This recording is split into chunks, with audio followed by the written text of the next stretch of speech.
El objetivo de la vida del cristiano. ¿Por qué vive y para qué vive el cristiano? Es lo que vamos a estar compartiendo en esta lección. Todos los cristianos serios desean vivir por la gloria de Dios y de una manera digna al llamado que Dios les da. Sin embargo, hay muchos que están errantes porque no saben cuál es la voluntad de Dios. ¿Cuál es la voluntad de Dios para el cristiano? Y esta es la pregunta que muchos se hacen. ¿Cuál será la voluntad de Dios para mi vida? ¿Qué es lo que Dios quiere que yo haga? La esencia del pecado es no obedecer la palabra de Dios. Y uno no puede obedecer la palabra si no la conoce. El que Adán y Eva desobedecieran la palabra de Dios es el pecado. Y vimos ahorita que era el pecado fundamental.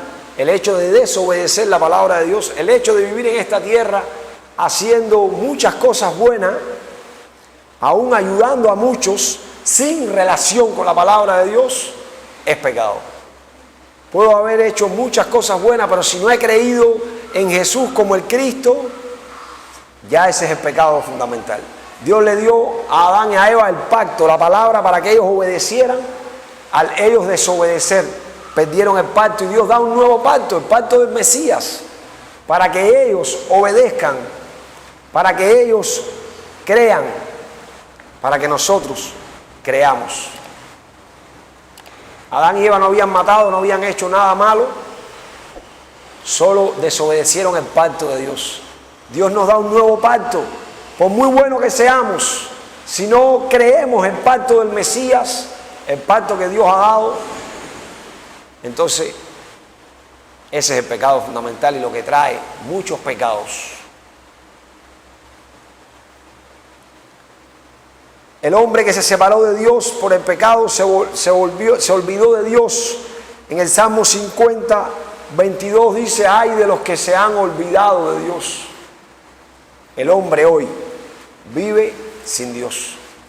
Se ha olvidado de Dios. Se separó de Dios y desconoció su palabra y sus órdenes. Ahí en Oseas 4:6.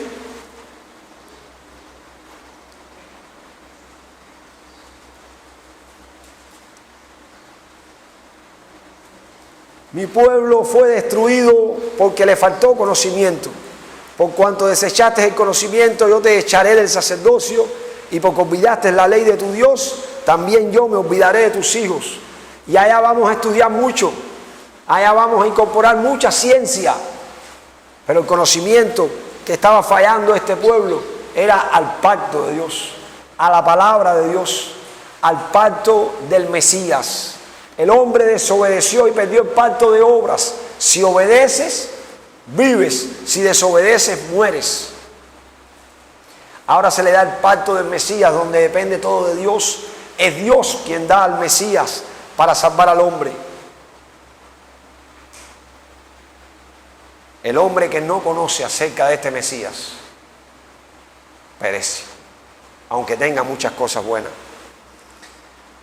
Al ser cortado el hombre, el ser humano, del proveedor de la bendición y del proveedor de todas las cosas, el hombre no tiene más opción que vivir una vida que se esfuerza para subsistir. Está tratando de alcanzar, está luchando por subsistir, no tiene más opción. Sigue las corrientes de este mundo y está bajo la ira de Dios. Ya que no conoce la voluntad de Dios, vive una vida que sigue lo físico y lo terrenal solamente, porque cree que esa es la vida. Tratando de obtener para llenar su corazón, y mientras más obtiene, más vacío se siente.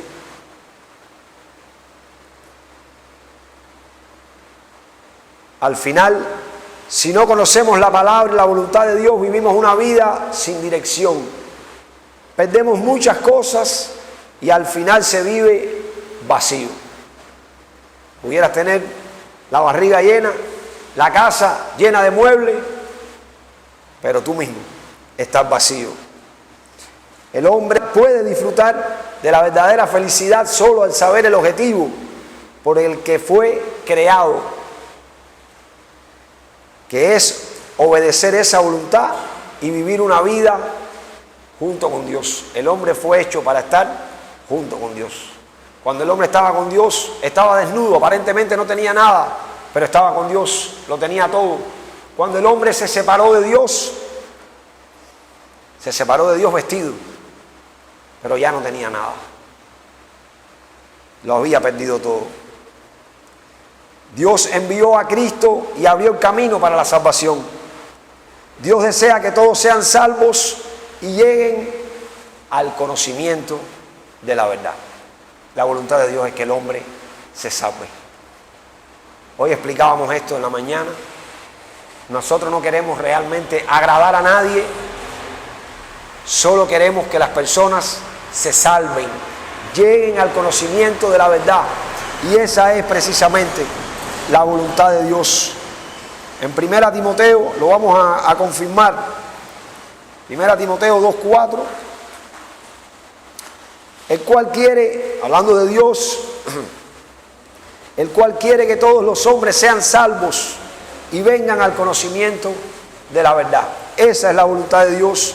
Desde el principio prometió enviar a Cristo para salvar al hombre. Y vemos cómo en Génesis 3:15 promete la simiente de la mujer, que herirá a la simiente de la mujer, será herido del cascañar, pero destruirá la cabeza de la serpiente. Vemos en Génesis 3:21 que hay que sacrificar un animal y Dios derrama sangre para coger las pieles de este animal y vestir a Adán y a Eva. De esta manera nos está mostrando al Cristo que viene. Cristo vino así como fue prometido y Jesús es este Cristo. Según 1 Corintios 15:3-4, murió y resucitó conforme a las Escrituras, cumplió todas las Escrituras. Él es el verdadero Rey que puede liberar al hombre del poder del diablo. Es el verdadero sacerdote que nos liberó de la ley del pecado y de la muerte. Es el verdadero profeta que abrió el camino nuevo y vivo y eterno para encontrarnos con Dios. Precisamente Jesús es este Cristo que viene a resolver el problema del hombre como Dios lo había prometido. Todo el que cree en Jesús como el Cristo se vuelve hijo de Dios. Juan 1:12, mas a todos los que le recibieron le dio el derecho de ser hechos hijos de Dios. Primera de Juan 5:1, todo aquel que cree que Jesús es el Cristo es nacido de Dios, se vuelve un hijo de Dios. Dios envía al Espíritu Santo a sus hijos y está con ellos para siempre. Juan 14:16. La salvación es que se restaura en el hombre su forma original y todos los problemas se resuelven. El hombre fue hecho a imagen de Dios, fue hecho un hijo de Dios, fue hecho para estar con Dios, pero por el pecado y por el diablo se separó de Dios y le vinieron al hombre todos los problemas. La salvación es que se restaura esta relación del hombre con Dios. El Espíritu de Dios viene al hombre y se resuelve todo problema. Por lo tanto, los hijos de Dios no son atados a su vida para la supervivencia, ni viven bajo esclavitud del diablo, no viven para su propio beneficio y su propia voluntad, sino viven para cumplir la voluntad de Dios. Viven para agradar al Padre haciendo su voluntad. Y la voluntad del Padre es que los hombres vengan al conocimiento de la verdad. Aquellos que han creído y tienen el Espíritu de Dios, entonces viven para obedecer a Dios. Viven para reconciliar al hombre con Dios. Según los Corintios 5:15, dice que por todos murió para que los que viven ya no vivan para sí, sino para aquel que murió y resucitó por ellos. Por tanto, viven para cumplir el plan y la voluntad de Dios. La vida del verdadero creyente es para cumplir la voluntad de Dios. ¿Por qué Dios te dio vida? ¿Por qué Dios llenó tu corazón? El hombre que fue hecho para estar con Dios y era feliz estando con Dios se separó de Dios. Por eso le vino todo problema al hombre. Dios da a su Hijo Jesucristo para ahora darte vida, para restaurar la vida en el hombre, ¿para qué Dios restaura la vida en el hombre? ¿Para qué Dios salva al hombre? Como habíamos visto, ¿para qué Dios le da todas las bendiciones y la protección al hombre? ¿Cuál es el objetivo? De que puedas tener salvación y que puedas tener paz. Jesús vino a esta tierra para cumplir la voluntad de Dios y obedeció a Dios hasta la muerte. Vamos a Juan 6, 38.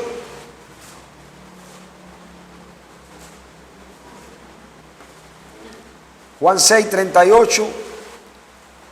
Porque he descendido del cielo no para hacer mi voluntad, sino la voluntad del que me envió.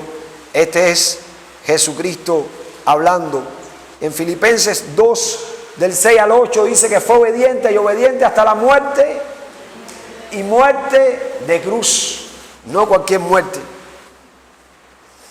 Él vivió para obedecer a la voluntad de Dios. La voluntad de Dios es que todos aquellos que miren a Jesucristo obtengan la vida eterna. Ahí en Juan 6, 40. Y esta es la voluntad del que me ha enviado, que todo aquel que ve al Hijo y cree en Él tenga vida eterna, y yo le resucitaré en el día postrero. Dios quiere que el hombre venga al conocimiento de la verdad. Y toda la Biblia fue escrita para que creamos que Jesús es el Cristo, el Hijo de Dios. Esta es la verdad. Conoceréis la verdad y la verdad os hará libre, dice la Biblia. La voluntad de Dios es que ninguno que cree se pierda, sino que sea salvo. Por tanto, Dios quiere que todos los hombres conozcan a su Hijo. Y Dios quiere que los hombres que conocen al Hijo de Dios lo anuncien hasta lo último de la tierra, para que otros también puedan creerlo. Esa es la voluntad de Dios. Juan 6, 39. Y esta es la voluntad del Padre, el que me envió, que de todo lo que me diere no pierda yo nada, sino que lo resucite en el día postrero. Dios quiere que creamos que Jesús es el Cristo, su Hijo, y que lo anunciemos en todo el mundo, para que el hombre tenga la posibilidad de creer. Por lo tanto, la voluntad de Dios es salvar al hombre por medio de Cristo. Por lo que Jesús obedeció hasta la muerte para cumplir lo que había de hacer en su vida en esta tierra. Hasta la muerte obedeció por cumplir la voluntad de Dios. En este momento Dios está obrando con el Espíritu Santo para la obra de la salvación. Y obra para poder salvar al hombre hasta el día del último juicio, del juicio final. Hoy Dios está obrando con el Espíritu Santo. Hoy Dios está dando la oportunidad de que escuchemos el mensaje. Hoy Dios está tocando tu corazón y está hablando a tu corazón. La voluntad de Dios es que vengas al conocimiento de la verdad y que te arrepientas. Segunda de Pedro 3:9, no retarda su venida, está esperando que los que van a creer crean. Está esperando por ti. Dios cumple este ministerio de salvación a través de los que han creído. Segunda de los Corintios 5, 18 al 19. Todo esto proviene de Dios, quien nos reconcilió consigo mismo por Cristo y nos dio el ministerio de la reconciliación. Que Dios estaba en Cristo reconciliando consigo al mundo, no tomándoles en cuenta a los hombres sus pecados, y nos entregó el ministerio de la palabra. Por tanto, el que cree en Jesús como el Cristo reconcilia a los hombres con Dios. ¿De qué manera? Dándoles comida, dándoles ropa, haciéndoles bien, o dándoles la palabra que costó la muerte del Hijo de Dios. Dios dio a su Hijo, su Hijo dio su vida. Entonces, ¿qué es lo que vamos a darle nosotros a las personas? Al Hijo. Le vamos a dar al Hijo. No tenemos otra cosa que darle. No tengo plata ni oro, le dijo Pedro y Juan al cojo, pero de lo que tengo te doy. Le dieron el evangelio y el hombre que era cojo se levantó y anduvo y entró y alabó a Dios en el templo. Todo lo que este hombre necesitaba era encontrarse con Dios. Y la única manera de encontrarse con Dios es por la fe. Y la fe es creer que Jesús es el Cristo, el Hijo de Dios, que vino a resolver todo el problema del hombre. Liberando al hombre del diablo y del pecado, y reconciliándolo con Dios, resuelve así todo problema. Si Dios está con nosotros, ni el desierto es un problema. El pueblo de Israel estuvo en el desierto por 40 años y allí bebieron, allí comieron, la ropa no se les desgastó, no se les rompió el calzado. No necesitaron nada porque estaban con Dios. ¿Quiénes perecieron en el desierto? Los que no creyeron. Esos perecieron. Los verdaderos creyentes pueden soportar cualquier dificultad para cumplir la obra de salvación. Segunda a los Corintios 6. Segunda a los Corintios capítulo 6, del 3 en adelante. No damos a nadie ninguna ocasión de tropiezo para que nuestro ministerio no sea vituperado. Antes bien nos recomendamos en todo como ministros de Dios, en mucha paciencia, en tribulación, en necesidades, en angustia, en azotes, en cárceles, en tumultos, en trabajo, en desvelo, en ayunos, en pureza, en ciencia, en longanimidad, en bondad, en el Espíritu Santo, en amor sincero, en palabra de verdad, en poder de Dios, con armas de justicia a diestra y a siniestra, por honra y por deshonra, por mala fama y por buena fama, como engañadores pero veraces, como desconocidos pero bien conocidos, como moribundos, mas he aquí vivimos, como castigados, mas no muertos, como entristecidos, mas siempre gozosos, como pobres, mas enriqueciendo a muchos, como no teniendo nada, mas poseyéndolo todo. Mucha tribulación, pero el que ha creído puede soportar cualquier dificultad para cumplir la obra de salvación de Dios, porque la voluntad de Dios es que el hombre crea que Jesús es el Cristo para que se salve y que este mensaje pueda llegar a todos los hombres en todo el mundo. Los verdaderos creyentes no escatiman ni su propia vida para que el evangelio de la gracia de Dios sea predicado. Hechos 20:24, así decía Pablo: de ninguna cosa hago caso ni estimo preciosa mi vida para mí mismo, con tal que acabe mi carrera con gozo y dé testimonio del evangelio de la gracia de Dios. Por lo tanto, el verdadero objetivo de la vida que Dios da a todo cristiano es para que se cumpla la evangelización mundial, proclamando el evangelio a toda persona. Por eso, en Mateo 28, del 18 al 20, Él nos manda a ir y a ser discípulos a todas las naciones. En Hechos 1:8 dice que cuando crees, el Espíritu viene a ti y te impulsa a ser testigo de esta verdad desde tu Jerusalén hasta lo último de la tierra. El objetivo de la vida del creyente, el objetivo de la vida del cristiano es que anuncie el evangelio. Para eso vive, para eso come, para eso ora, para eso respira, para dar a conocer al Hijo de Dios. Te salvó para que dejes a conocer las virtudes de aquel que te trajo de las tinieblas a su luz admirable.